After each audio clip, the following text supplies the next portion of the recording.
This is Dave Chen from /film.com, and this is my review of Birdman. In Birdman, Michael Keaton stars as Regan Thompson, a washed-up actor whose glory days of playing a superhero are behind him. To stage a comeback, he writes, directs, and stars in a Broadway play based on the work of Raymond Carver.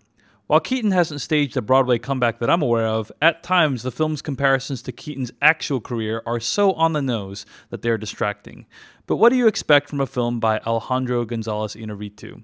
In fact, Birdman definitely suffers from many of the issues that Iñárritu's films typically fall prey to, including overwrought dialogue, characters who serve as symbols or ideas and nothing more, and a bit too much fixation on misery and regret. You were doing a play based on a book that was written 60 years ago for 1,000 rich old white people whose only real concern is going to be where they go to have their cake and coffee when it's over.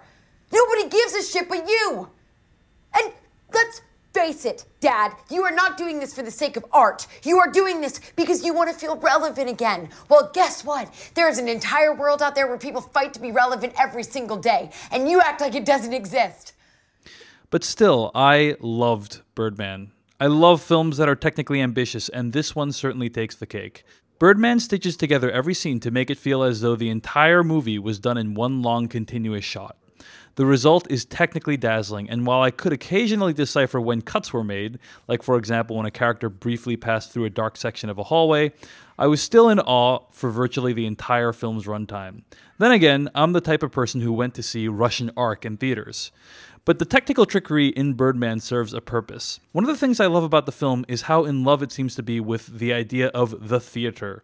Many of the minor details feel true to life, such as the insane pacing, the endless stress, and the thrill of opening night. It's a preview. Nobody gives a shit about a preview. Nothing matters until that old bat from the New York Times is sitting on that audience opening night. We're getting rid of him. I don't give a shit. I'm not gonna stand Just shut up! Shut up and listen to me for once! As soon as we announced he was taking over, the advance doubled, and that took less than a day. We can't afford to lose a preview. We can't afford to lose any more money. We can't afford to lose Mike. This is about being respected and validated. Remember, that's what you told me. That's how you got me into this shit. There's something magical and dangerous and risky in putting on a live performance. As my friend and colleague Stephen Tobolowsky puts it, there has to be blood in the work. The audience needs to sense that anything could go wrong at any time, that a single mistake could disrupt the entire performance and pull the veil off the illusion. By forcing scenes to play out in long, uninterrupted takes, many of them with intensely complex choreography, Iñárritu is injecting blood into the work, and the results are amazing. A lot, exactly. Right. Fuck you, yes. If this doesn't work out for you, you fuck off back to your studio pals and dive back into that cultural genocide you guys are perpetrating. You know, the douchebag's born every minute. That was P.T. Barnum's premise when he invented the circus, and nothing much has changed. And you guys know that if you crank out any toxic piece of crap, people will line up and pay to see it. But long after you're gone, I'm gonna be on that stage, earning my living, bearing my soul, wrestling with complex human emotions. Right. That's what we do. Oh, so that... Beyond the technical elements, the performances are fantastic, and the main theme of the film really resonated with me. Regan is a man who struggles with his legacy, with wanting to do something that matters. And he got so caught up in being someone that he forgot who he really was and let his life pass him by.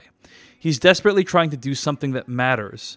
He's desperately trying to leave a legacy, not realizing that the only meaningful legacy we can truly have is not in the validation of strangers, but in making peace with ourselves and those we love.